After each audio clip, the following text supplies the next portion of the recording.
की तैयारी करा देते हैं, औरतों को बच्चों को वहाँ पर फराहम कर देते।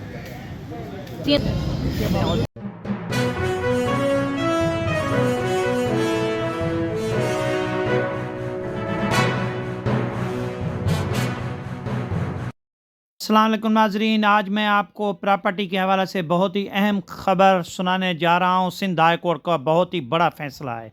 सिंध हाई कोर्ट ने Pakistan post office employees cooperative limited society जो है सेक्टर 25A में, जिसके ऊपर कब्ज़ा हुआ है, पाकिस्तान कोऑपरेटिव हाउसिंग सोसाइटी पर कब्ज़ा करके गाजी गोट जी ब्लॉक बनाया गया था।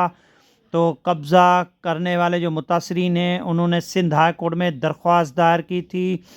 आज जस्टिस नदीम अख्तर पे मुश्तमिल 2 रुकनी डिवीज़न बेंच है, उन्होंने बहुत ही बड़ा फ़ैसला दिया है। Pakistan post office housing society के दर्जनों अफराद जो हैं वो आज सिंध हाई कोर्ट में पेश हुए थे। आपको नज़र आ रहे होंगे, ये वो सिंध हाई कोर्ट के मनाजिर हैं जहाँ पे ये लोग पेश हुए हैं, जिनमें ख़वातीन भी शामिल हैं, कुछ बेवा भी शामिल हैं।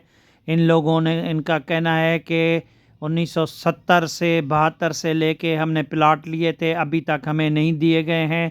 आज जो अदालत में फ़ैसला चला तो अदालत ने इज़हार बरहमी किया कि कब्ज़ा ख़त्म कराने के अहकामात पर अमल दरामद नहीं हो रहा है। अदालत ने डीजी रेंजर सिंध और आईजी सिंध को मुखातिब होते हुए कहा कि अगर ये कब्ज़ा खाली न कराया गया तो हम डीजी रेंजर सिंध और आईजी सिंध को जो है वो गिरफ़्तार करवाएंगे और उनको जेल भेजेंगे। अदालत ने डीजी रेंजर सिंध के नुमाइंदे को कहा कि अभी तक खाली क्यों नहीं हो रहा, और जब अदालती अहकामात हैं उसके बावजूद ये खाली क्यों नहीं कराया जा रहा। अदालत ने रेंजर्स पुलिस डीसी ईस्ट को कब्ज़ा खाली कराने के अहकामात एक मरतबा फिर जारी कर दिए हैं। सिंध हाई कोर्ट के बाहर मुज़ाहिरीन ने मुज़ाहरा भी किया है, उसके भी आपको तमाम तफसीलात सुनाते हैं, इनका क्या कहना है। अदालत ने कब्ज़ा ख़त्म कराने के लिए कहा कि अगर कब्ज़ा ख़त्म नहीं हुआ तो तौहीन अदालत की कार्रवाई करके जो भी अदालती अहकामात पे अमल नहीं कर रहे, जैसे डीजी रेंजर सिंध है, आईजी सिंध है, एसएसपी ईस्ट है, डीसी ईस्ट है, एंटी इंक्रोचमेंट है, मुख्तियार कार गुलजार हिजरी है, या असिस्टेंट कमिश्नर गुलजार हिजरी, दीगर अमलदारों को जो है हम जेल भेजेंगे, इनको जेल भेजना पड़ेगा। अदालत ने ये भी कहा, आज अदालत ने रेंजर्स को कब्ज़ा ख़त्म कराने के अहकामात भी दिए। अदालत ने कहा कि जब रेंजर्स को अहकामात दिए गए थे तो अभी तक कब्ज़ा ख़त्म क्यों नहीं हुआ। सरकारी वकील ने ख़ुद एतराफ़ किया कि रेंजर्स और पुलिस गई थी मगर काबज़ीन ने हमला किया। सरकारी वकील जो सिंध हुकूमत के वकील हैं उन्होंने अदालत में जो है एतराफ़ किया कि ये ज़मीन जो है ये गोठ वालों ने कब्ज़ा की है, ना ही ये गोठाबाद की ज़मीन है, ना ही गोठाबाद से मंजूर शुदा है, ना ही लीज़ है। ये एतराफ़ किया है सिंध हुकूमत के वकील ने। अदालत ने 14 नवंबर को कब्ज़ा खाली करा के रिपोर्ट पेश करने का हुक्म जारी कर दिया है। अदालत ने कहा है कि इदारों की ये नाकामी समझी जाए कि काबिज़ जो हैं वो ज़्यादा ताकतवर हैं, और अदालत ने यह भी कहा ये तो कानून नाफिज करने वाले इदारों की नाकामी है कि रेंजर्स और पुलिस जाती है तो काबिज़ जो हैं वो खाली करने के बजाय उन पर हमला करते हैं। इसी बात पे अदालत के बहुत बड़े रिमार्क्स हैं।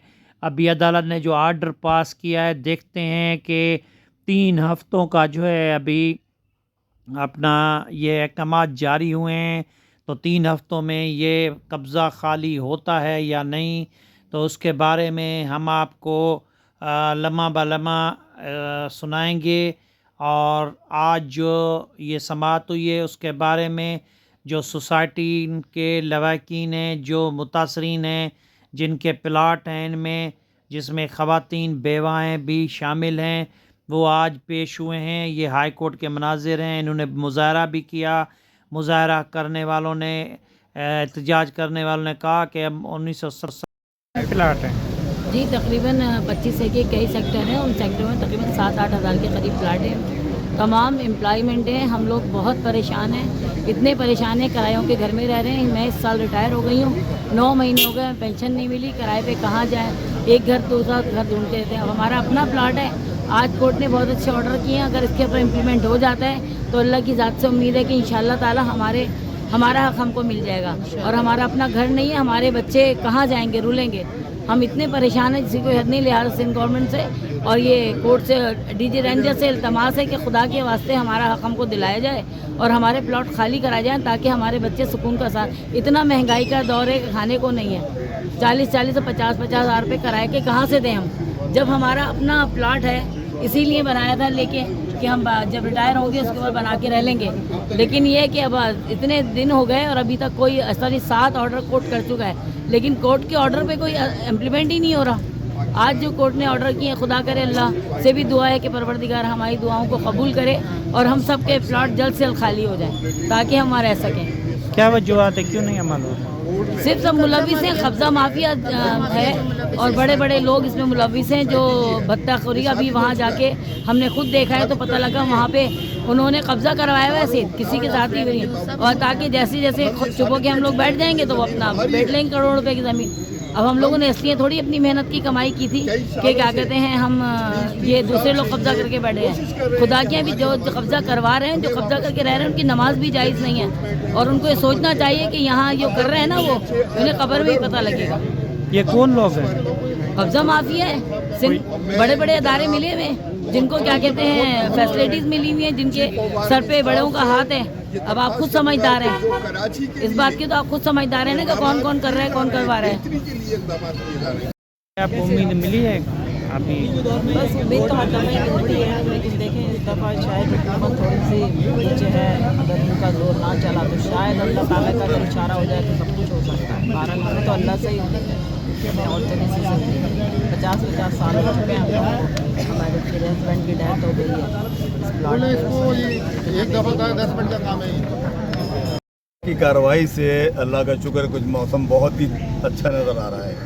तो आज जो इन्होंने जिस तरीके से तंबी और वार्निंग दी है, ये मैं समझता हूँ ये उन लोगों के लिए, उन शुरफा के लिए, उन लोगों के लिए काफ़ी है जो इस पर अमल दरामद नहीं करा रहे हैं, जो इंक्रोचमेंट को सपोर्ट कर रहे हैं, इंक्रोचर का साथ दे रहे हैं।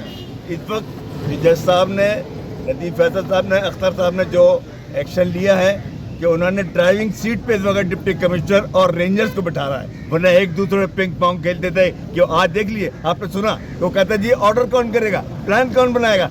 हमें तो इस वक्त ये सिर्फ करना था कि एक दिन पहले जब ये ऐलान कर देते हैं वहाँ जाके तैयारी करा देते हैं, औरतों को बच्चों को वहाँ पर फराहम कर देते हैं ईंधन कि ये पेट्रोल बम, ये पेट्रोल जलाना, वह कैंप लगवा देते हैं और दूसरे दिन जाकर कहते हैं जब हम झलक दिखाए तो बस जला देना, हम भाग जाएंगे। लेकिन अल्हम्दुलिल्लाह आज हमें बहुत ही ज़्यादा उम्मीद नजर आई है, उम्मीद की किरण कि डीजी रेंजर्स को बिल्कुल ड्राइविंग सीट पे बिठा रहा है। अगर अब भी नहीं तो मैं समझता कुछ नहीं। इस वक्त मैं अपील करूंगा जनरल आसिफ मुनीर साहब से, चीफ ऑफ आर्मी स्टाफ से और डीजी रेंजर से कि जनाब इस वक्त निगरान हुकूमत जो कायम है अल्हम्दुलिल्लाह वो भी इस वक्त अवाम के फैसिलिटेट कर रही है। तो इस वक्त अगर वो नहीं कर सकते फिर कुछ नहीं आज, लेकिन इनका जो मार्च प्रोग्राम बनाया और जो इनक्रोचमेंट का रिमूवल का प्रोग्राम बनाया और उन गंदे अंडों को फोड़ने की पूरी कोशिश की जा रही है, अगर उस पर अमल दरामद हो गया तो इंशाल्लाह कोई टाइम नहीं मिलेगा कि गाजी गोट 2 मिनट में कर सकता है। लेकिन अगर ये इनकी प्लानिंग प्री प्लान स्क्रिप्ट पहले ही फराहम कर दिया गया तो फिर नामुमकिन है।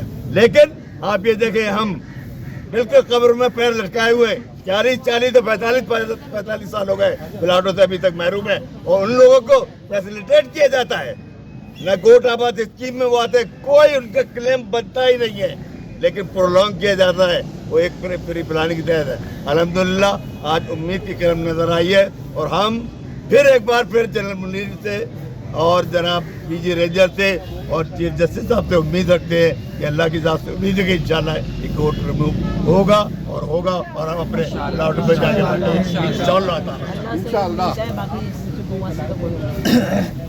आपके कितने प्लाट हैं और कब से आप ये जद्दोजहद कर रहे हैं? तकरीबन 42 ईयर्स हमें हो चुके हैं इस तगदो में जब से प्लाट लिया है, और तकरीबन 2000 से ज़्यादा जाहिद वहाँ पर प्लाट हैं। और ये आप बताइएगा कि पिछली दफ़ा भी पुरुम्मीद अभी आपको ये खाली होकर मिलेंगे? इंशाअल्लाह उम्मीद तो है, जिस तरह से जैसा हमने अभी ऑर्डर पास किए हैं इससे बहुत ज़्यादा उम्मीद है हमें, क्योंकि 6-7 ऑर्डर हो चुके हैं, उसके बाद कोई इम्प्लीमेंट नहीं हुआ था, लेकिन आज की उनकी ऑर्डर से ये हमें उम्मीद है कि इंशाअल्लाह फ़ैसला हमारे हक़ में ही होगा, और होना भी चाहिए। काफ़ी साल से हम लोग परेशान हैं, बहुत ज़्यादा। कितने प्लाट हैं ख़त्म होने चाहिए। सबके मुख्तलिफ हैं, किसी के 2 हैं, किसी के 1 हैं, इस तरह से। मेरी वालदा का भी था जी, वालदा का भी था, वालदा की भी डेथ हो गई है, वालिद भी चले गए, हस्बैंड भी मेरे चले गए। अब हम लड़ रहे हैं इसलिए अपने बच्चों के लिए, अब हमें हमारा हक़ मिलना चाहिए। आज कोर्ट ने क्या ऑर्डर किया और क्या उम्मीद है आप? जनाब, आज जस्टिस साहब ने फैसला लिखा है, उसमें उस फैसले से हम तमाम सोसाइटी के जितने मेंबरान हैं और जितने भी हमारी मैनेजमेंट कमेटी के लोग हैं वो तमाम मुतमईन हैं, इसलिए कि एक अरसा हो गया है हमारे प्लॉटों पर कब्ज़ा जमाए हुए। जो कब्ज़ा माफिया है उन्होंने कब्ज़ा कराया है, और पोस्ट ऑफिस सोसाइटी की ज़मीन ये साबित हो चुकी है कोर्ट में।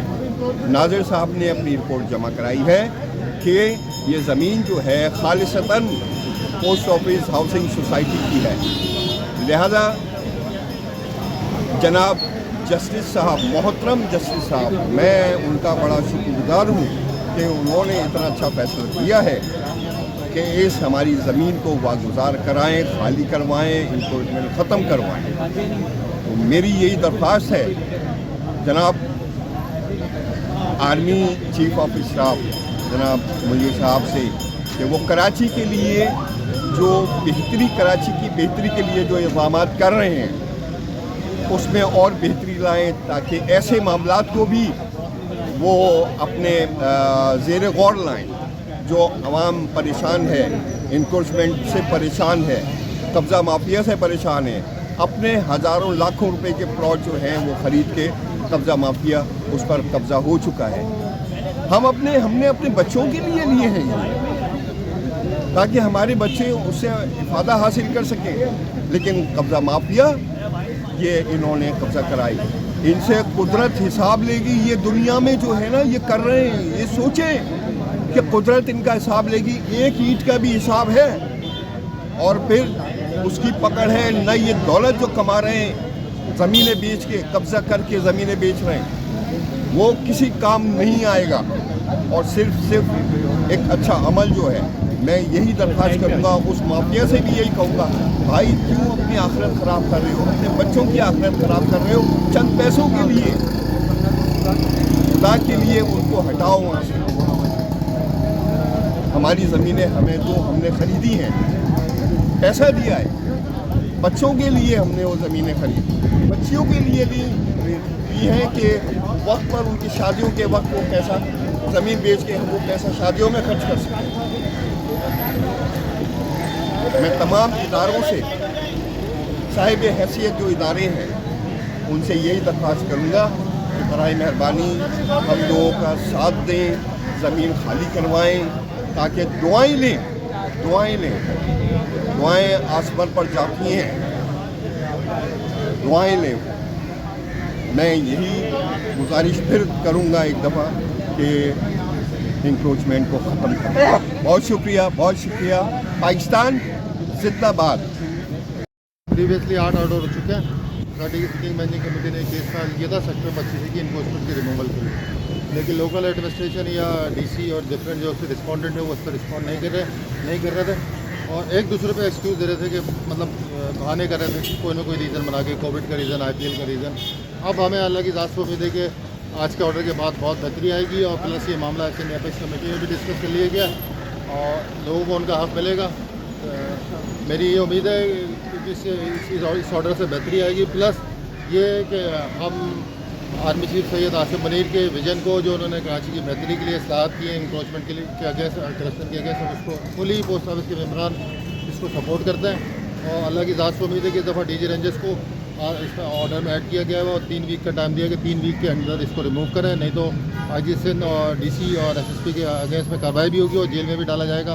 वो होप्स हो कि इंशाल्लाह ये इंक्रोचमेंट अमली तौर पर रिमूव होगी और लोगों को, हकदारों को उनका हक मिलेगा। बहुत 40 साल हो गए इसको बने हुए और ये गोट इलीगल गोट है, गोटाबाद स्कीम में भी नहीं आता है। प्लस ये शिन के शहरी एरिया में अगर आप गोटाबाद का कानून देखें तो गोटाबाद की ज़मीन गवर्नमेंट ऑफ सिंध ने प्रोवाइड की हुई हो और वो देहाती एरिया में ये ज़मीन पोस्ट ऑफिस की सर्वे लैंड है जो 82 से पोस्ट ऑफिस ने परचेज़ की हुई है प्राइवेट खातेदारों से। Plus district east Karachi scheme 33 वहाँ का दही एरिया नहीं है, ये किसी तरह इसमें गोट रेगुलाइज नहीं हो सकता, बन नहीं सकता। ये सोसाइटी के मेम्बरान की लैंड है। कितने ही लोग हमारे इंतकाल कर गए, कितने ही लोग अभी उसके इंतज़ार में। मेरी चीफ जस्टिस साहब का चीफ जस्टिस और CM Sindh corps commander Sindh और आर्मी चीफ से ये उम्मीद है कि इंशाल्लाह वो सादिस के मजलूम मेम्बरान के लिए अमली तौर पर काम करेंगे और ये सियासी और पॉलिटिकल गोट जो है रिमूव हो। ठीक है। अच्छा, आज आपने सुना होगा सरकारी वकील ने ये बात, ज़मीन लीक कब थी?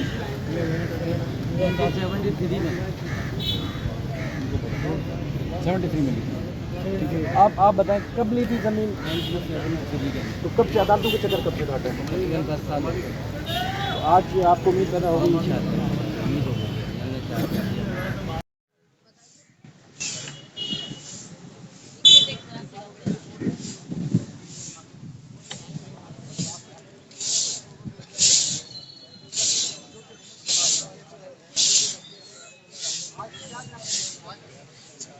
पोस्ट ऑफिस हाउसिंग सोसाइटी मेरे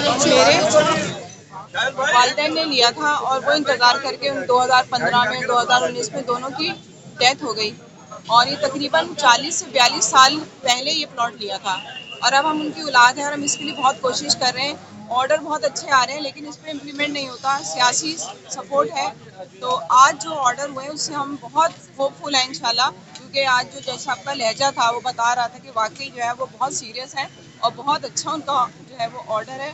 और अब हमें अल्लाह ताला से उम्मीद है कि इंशाल्लाह हमें हमारे प्लॉट ज़रूर मिलेंगे। हमारी दरख्वास्त है केयर हुकूमत से भी और डीजी रेंजर से कि प्लीज़ आप जहाँ कराची की बेटरमेंट के लिए इतना काम कर रहे हैं तो हमारे इस मसले को भी हल करें और हमें हमेशा हमारी दुआओं में वो रहेंगे। बहुत शुक्रिया।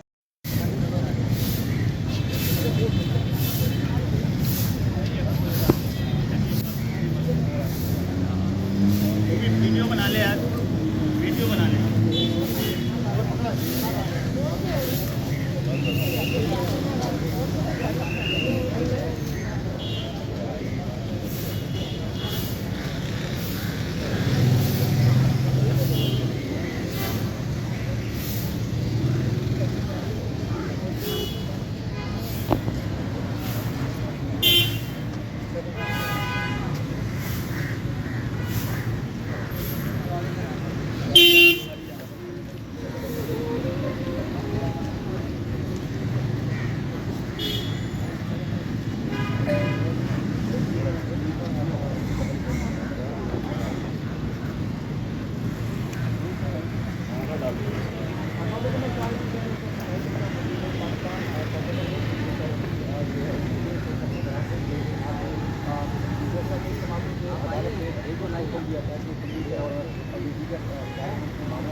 रास्ता दे थोड़ा, इधर आ जाओ, कुछ गाड़ी का रोड है ये।